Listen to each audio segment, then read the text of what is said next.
My son's retirement party was supposed to be the happiest night of his career. 200 guests, an open bar, the kind of celebration that takes months to plan. Halfway through dinner, he leaned across the table and whispered 4 words in my ear that changed everything. "Dad, don't sign anything." I smiled for the cameras, kept my hand steady around my glass, but my heart had already shifted into a gear I hadn't used in 20 years. My name is not important yet. What matters is that 6 months earlier, my son had brought home a woman named Vanessa, and I had watched her the way I used to watch bidders at auction, the ones who smiled too wide and moved too fast. She was 31. My son Thomas was 44.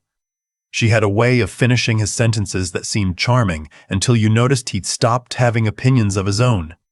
The first time she came to my house in Charlottesville, Virginia, she walked through my living room like she was taking inventory. Her eyes moved from the fireplace to the bookshelves to the framed photographs, lingering on each surface with the kind of attention that had nothing to do with admiration.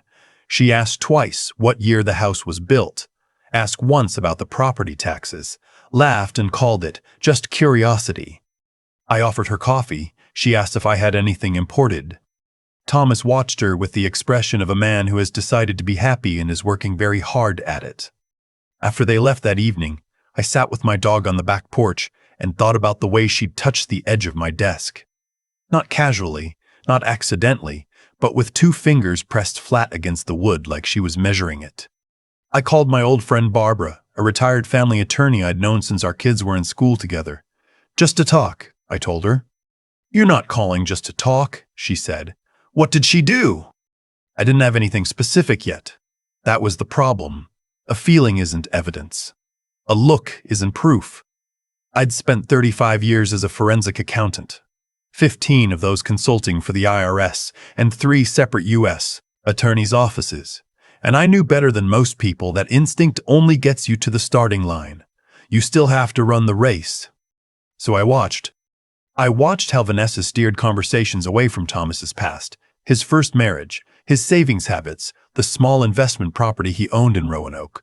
I watched how she introduced herself at Thomas's firm events as his partner before they were engaged, positioning herself in people's minds before the question was even asked. I watched how she made herself indispensable, always there to drive him to appointments, always the one holding his phone when he needed both hands free. Isolation disguised as devotion.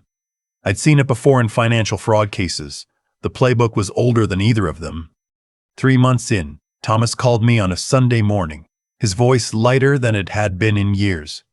"Dad, I'm going to ask her." I kept my voice even. "Are you sure?" I've never been more sure of anything. I asked him one question. I asked if he'd had his finances reviewed recently. Not as a criticism, just as a father who'd spent his career watching people lose everything to poor planning. He laughed and said Vanessa had actually been helping him look at some restructuring options. She had a friend in wealth management, he said. Very well connected. I hung up and made a second call to Barbara. "Now I need you to do something specific," I said.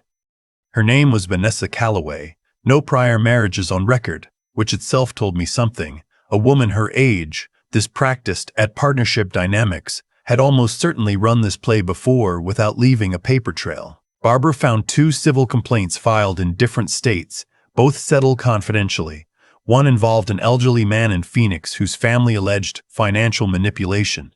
The other was a breach of contract suit filed by a business partner in Atlanta, dismissed, records sealed. Pattern without proof, the worst kind.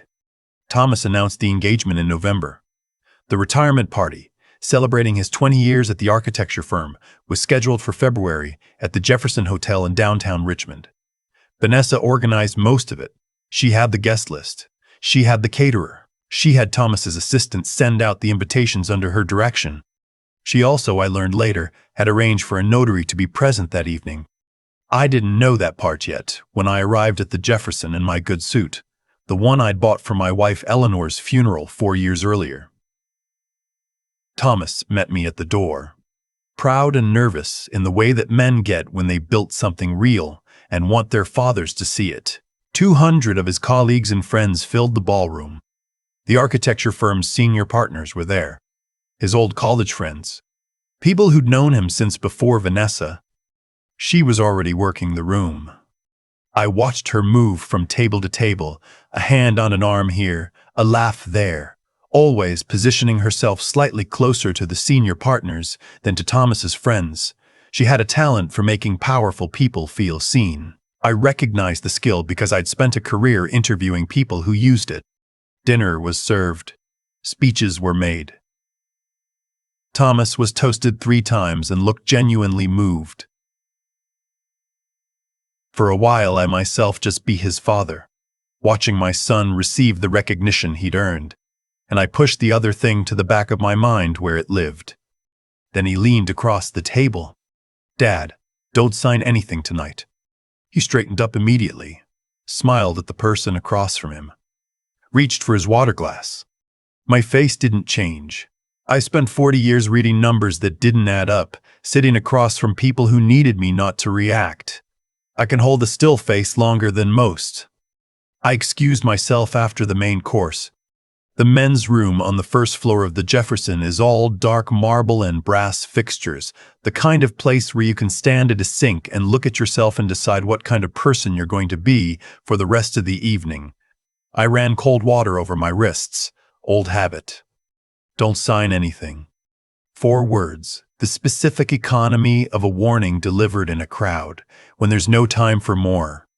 I dried my hands and walked back out with a plan already forming. I found Thomas near the bar 30 minutes later, when Vanessa had moved to the other side of the room to speak with the firm's managing partner and his wife. "The notary," I said quietly, not looking at him. "Why is there a notary at your retirement party?" His jaw tightened, almost imperceptibly. "She said it was for the property transfer.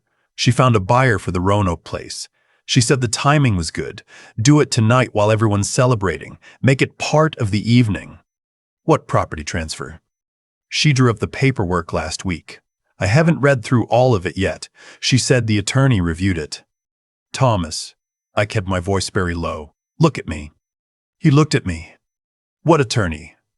His expression shifted then. Not all at once, but the way ice cracks, slowly from the middle outward. "Her friend. The wealth management guy." "Did you verify his license?" Silence. "Did you independently verify anything about him?" More silence, the kind that has weight. "I need you to go find that paperwork," I said, "right now, before the evening ends. Get it from wherever she's keeping it and bring it to me." He nodded once and moved away. I went to find Vanessa. She was radiant in the way that people are when they believe they're about to win. I've interviewed enough of them to recognize the particular brightness of anticipated victory. It's different from happiness, more focused, less warm. She saw me coming and arranged her face into the expression she used for me specifically. Respectful warmth with a careful undercurrent of patience, as though I were a mild inconvenience she'd learned to manage. "Having a good evening?" she asked. "Wonderful. The Jefferson was a beautiful choice." I smiled the way I'd learned to smile in 35 years of sitting across from people who were lying to me. "I didn't know you'd arrange for a notary." Something moved behind her eyes. "Too fast to identify if you weren't looking for it."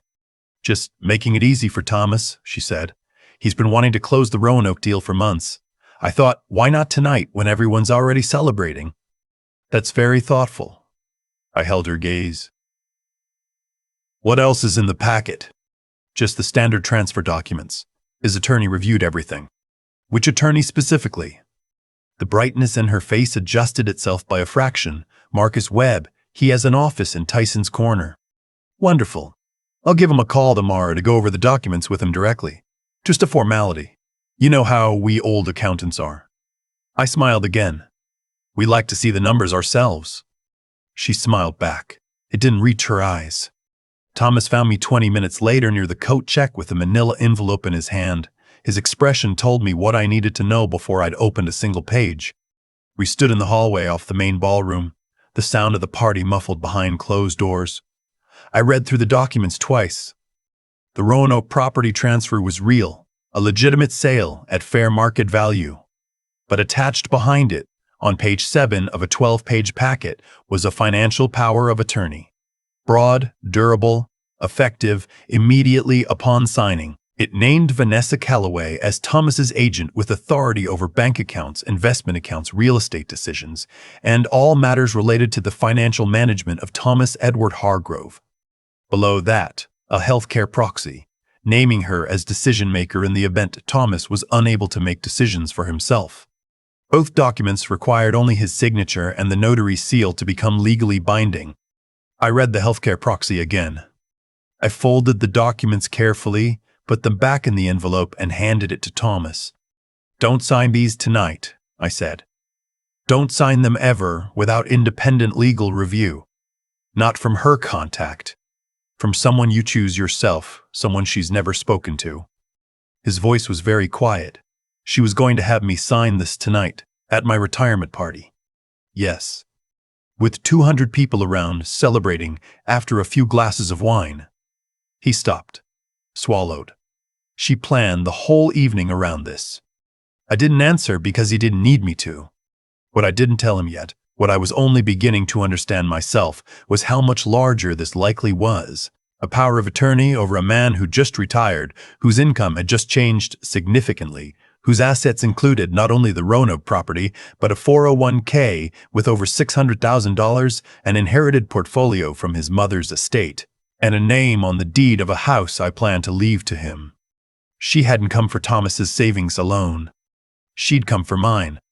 I thought about my wife Eleanor, who had trusted everyone and been right to, who had never once locked a door that didn't need locking. I thought about teaching Thomas to ride a bike on the sidewalk outside our house in Charlottesville, his small hands on the handlebars, the way he'd looked back at me for reassurance when the wobbling started. He'd always looked back. He was still looking back. Thomas went home with Vanessa that night. He didn't sign anything. When she asked about the documents in the car, he said he'd felt too celebrated, too emotional. He wanted to read through everything fresh in the morning. She accepted this. She had no reason yet not to. I drove home alone and called Barbara from my driveway. "I need a real estate attorney who has never heard of Vanessa Calloway," I said, "and I need someone who can quietly check the bar registration of a Marcus Webb in Tyson's Corner." Barbara was quiet for a moment. "James, what exactly are we dealing with?" "I'm not sure yet, but I need to know by the end of the week." Marcus Webb was not licensed to practice law in Virginia. He held a license in Maryland that had been suspended 18 months earlier following a client complaint involving improperly executed estate documents. The wealth management firm he referenced had no registered business address. His phone number went to voicemail. His website had been registered 3 months ago. Barbara got this to me on Thursday. On Friday, Thomas came to my house. He sat in my kitchen the way he used to sit when he was 12 and had broken something and needed to tell me before his mother found out, hands flat on the table, eyes direct but effortful. "She called Marcus to ask why you were sniffing around," he said. "He called her this morning. They don't know exactly what you found, but they know you ask questions." "How do you know this?" "Because when I came home last night, she was on the phone and she didn't hear me come in." He paused. "She said, 'The father is the problem. We need to move faster or cut losses.'" Something cold settled in my chest. Not anger exactly. Anger is hot. This was something older and more patient. "Thomas," I said carefully, "how long have you been knowing something was wrong?" He was quiet for a long time. Long enough that I understood the real answer before he spoke. "Since before the engagement," he finally said. "I caught her going to my desk once. She said she was looking for a pen, but she'd been in the filing cabinet." "Why didn't you?" "Because I wanted to be wrong." His voice cracked on the last word, just slightly. "Dad, I'm 44 years old, and I thought I'd finally found someone. I kept thinking there was an explanation. I kept giving her explanations she didn't even ask for." I knew what that felt like. I'd watched clients do it for years. Smart people, careful people, people who should have known better, sitting across from me with their life savings missing and their faces full of the particular shame of having talked themselves out of their own instincts. "You're not wrong," I said. "And you're not stupid. She's very good at what she does." I told him everything then. The civil complaints, the suspended attorney, the healthcare proxy buried on page 7, the notary at the retirement party, all of it. When I finished, He sat with his hands around his coffee cup for a long time. "What do we do?" he asked. "We do exactly what we should have done 6 months ago," I said. "We document everything, and then we let her show us the full hand before we move." What Vanessa did not know, what she had not thought to find out because I had never given her a reason to look, was who I had been before I was just Thomas's aging father in the Charlottesville house with the old dog and the good suit. I had spent 15 years consulting with the IRS Criminal Investigation Division. I had worked 3 federal fraud cases that resulted in convictions. I had testified as an expert witness in civil proceedings 41 times over a 35-year career. I had co-authored a forensic accounting methodology that was still used in federal financial crime investigations. My name, my professional name, appeared in 3 published case studies in the Journal of Forensic Accounting. I was not a retired old man with a pension. I was the person federal prosecutors called when the numbers were too complicated for anyone else. Vanessa had done some research on me. I knew because Thomas told me she'd mentioned once that I used to work in accounting. Used to, past tense, as though the skills and the contacts and the institutional knowledge expired when I stopped collecting a government paycheck. That's the thing about predators who target older people. They see the age, and they think they understand everything else. They don't imagine that the man whose hands shake a little when the weather changes spent decades building a network of exactly the kind of people who could dismantle her carefully constructed life in less time than it had taken her to build it. I called 3 of them that weekend. 2 weeks later, Barbara had a complete picture. Vanessa Calloway had used variations of this scheme twice before. The Phoenix case had involved a widower in his 70s. His family had reached a civil settlement before criminal charges could be filed. Confidentiality agreement included. The Atlanta case had fallen apart when her target died before the documents were executed, leaving her with no legal claim and a business partner who'd made the mistake of trusting her with operating capital. Thomas was the third. He was younger than her previous targets, but his father's assets made the math worth the adjustment. I had the documentation ready. I had Barbara prepared. I had a contact at the Virginia State Bar who was very interested in the Marcus Webb situation, and a former colleague at the U.S. Attorney's Office in Richmond who became significantly more attentive when I mentioned the word pattern. But first, I needed Thomas to give her enough rope. This is the part that was hard. Harder than the research, harder than the waiting, harder than any of it. I had to ask my son to go home to the woman who had planned to strip him of the ability to control his own financial life. To go home and act normal and let her believe the plan was still intact. He did it for 11 days. He is stronger than I have ever given him credit for. During those 11 days, Vanessa made 3 phone calls to Marcus Webb that Thomas was able to hear partially, and 1 to a person she called only Cal. She rescheduled the notary for the following Saturday. A quiet signing at home, she told Thomas, less crowded, more intimate. She bought a bottle of good wine for the occasion. On that Saturday, the wine was opened. 2 glasses were poured. Thomas said he needed to use the restroom and would be right back. He sent me the text we'd agreed on, ready. I was already parked outside. I rang the doorbell. She answered it. I don't know exactly what she expected. An angry confrontation maybe, a father making a scene. What she got instead was me, holding a folder, and behind me on the front walk, Barbara, who had brought with her a colleague from the Virginia AG's office who was investigating financial exploitation of vulnerable adults. That's a specific term in Virginia law. It carries specific consequences. I handed her the folder. I think you should look at this before Thomas signs anything. She opened it. She looked at the first page for a long time. It was a summary document, a timeline, a pattern analysis. The 2 prior incidents, the bar complaint against Marcus Webb, the documentation of the notary arrangement, Thomas's own written statement, and 3 pages of my professional assessment of the scheme. Her face didn't collapse. She wasn't the collapsing type. She closed the folder, looked at me, looked at the woman from the AG's office, and made a calculation I could almost watch her make. I'd like to call my attorney, she said. That's your right, I said. Thomas appeared in the hallway behind her. She looked at him for a moment. He looked back. Neither of them said anything. But something ended in that hallway. I could feel it. The way you can feel a room change when the power goes out.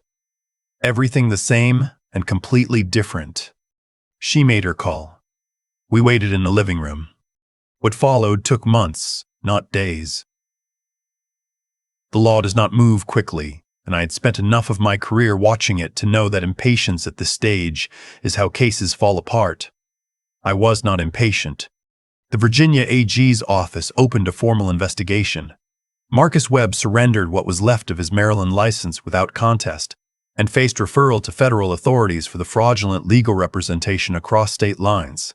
2 of the 3 financial institutions where Vanessa had attempted to establish access using improperly executed documents filed their own complaints. The Phoenix family, hearing through an attorney network that a pattern had been documented, reopened their civil case. Vanessa's legal exposure compounded faster than she could manage it. Thomas took a leave from the firm. He spent a lot of time at my house that spring, which is something I had not expected and will not forget. We watched basketball.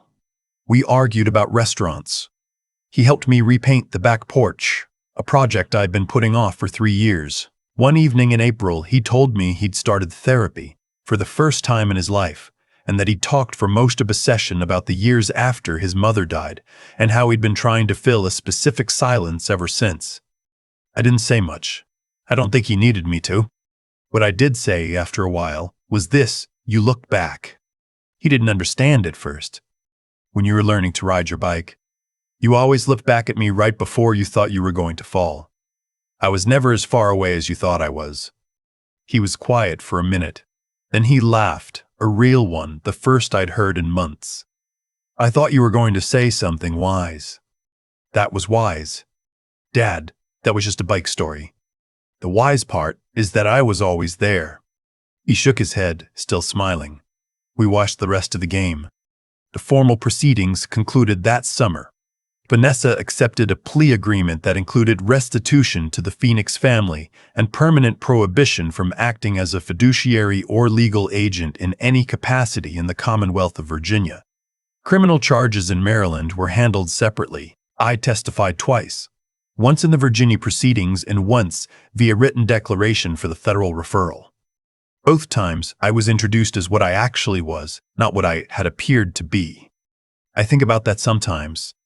The gap between those two things, what someone appears to be and what they actually are.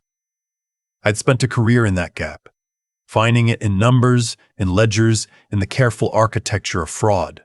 I never expected to find it in my own living room or to need it in my own defense. But that's the thing about experience. It doesn't expire, it waits. My son is doing well. He moved out of the shared house in July, found a place of his own in the Fan District in Richmond, close enough to the firm and far enough from everything that happened. He calls more than he used to. Sometimes he calls more than he used to. Sometimes he calls for no reason, which is the best kind. Last October, he brought someone to Thanksgiving. Her name is Claire. She's a landscape architect. She asked me, about 45 minutes into the evening, what I thought of the magnolia in the front yard, and whether it had always been that size. We talked about it for 20 minutes. She never once looked at my bookshelves. I liked her immediately. I am 67 years old. I have a dog named Henry and a house that needs painting again despite Thomas's best efforts last spring, and a stamp collection that my accountant insists I should have properly appraised and insured, and that I have been intending to get around to for going on 8 years now. I am not done. That's the point. The people who looked at me and saw someone finished, someone who could be managed, outmaneuvered, stripped of the ability to protect his own son. They saw the age and missed everything underneath it. I don't hold that against them exactly. Assumptions are free to make. The consequences, though, those cost something. I walked Henry through the neighborhood this morning.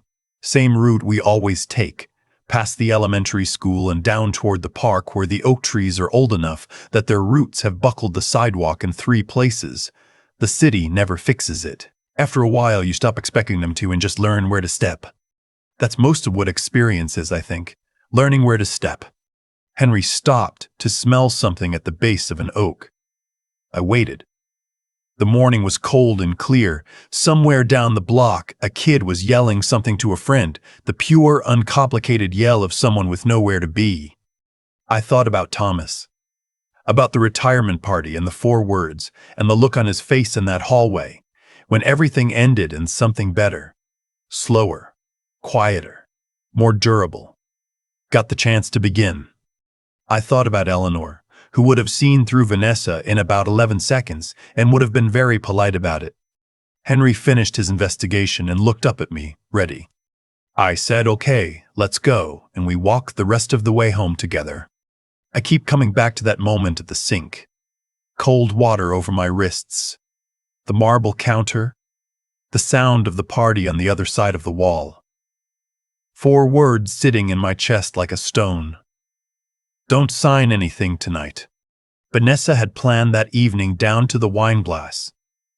She had the notary, the documents, the right lighting, 200 witnesses who would remember the night as a celebration and not as the moment someone tried to dismantle a man's ability to control his own life. She had done the math on Thomas, his age, his assets, his loneliness after his mother passed, and she had decided he was manageable. She had done the math on me and come up with the wrong answer. That's the part I find myself thinking about most. Not what she did, but why it failed. It didn't fail because I was lucky. It failed because of choices made long before she arrived. Choices about what to build, what to learn, and what to protect. I spent 35 years doing work that most people find tedious. Forensic accounting isn't glamorous. It's columns of numbers and inconsistencies that don't resolve, and the slow, unglamorous patience of following a thread until it tells you the truth. I did it because I believed that doing it carefully, doing it honestly, doing it right even when no one was watching, that it mattered, that the integrity of the work was the work. You don't get to pick and choose which cases deserve your full attention. You bring everything every time or the whole thing falls apart. That's the first thing I'd say to anyone listening.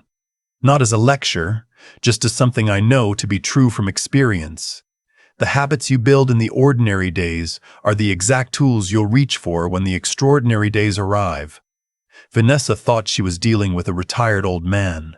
She was actually dealing with 40 years of practice. The second thing is about Thomas. He knew something was wrong before he could prove it. He ignored that knowledge for months because he wanted to be wrong, because the alternative hurt too much to look at directly. I understand that.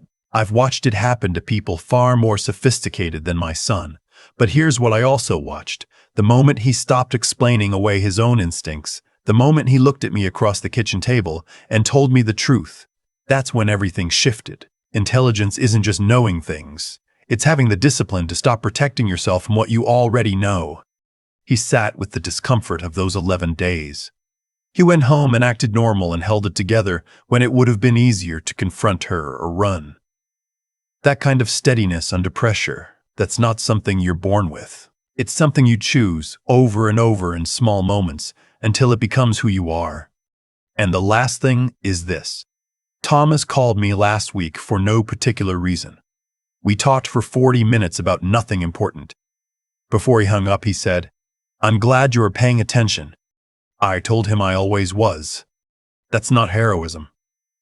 That's just what it means to show up for someone consistently over decades without keeping score. The return on that investment doesn't appear on any balance sheet I've ever seen, but it's the most valuable thing I have. Henry is asleep at my feet as I write this. The magnolia in the front yard is doing fine, for the record. And somewhere in Richmond, my son is having dinner with a woman who asked about the tree. I think things are going to be all right.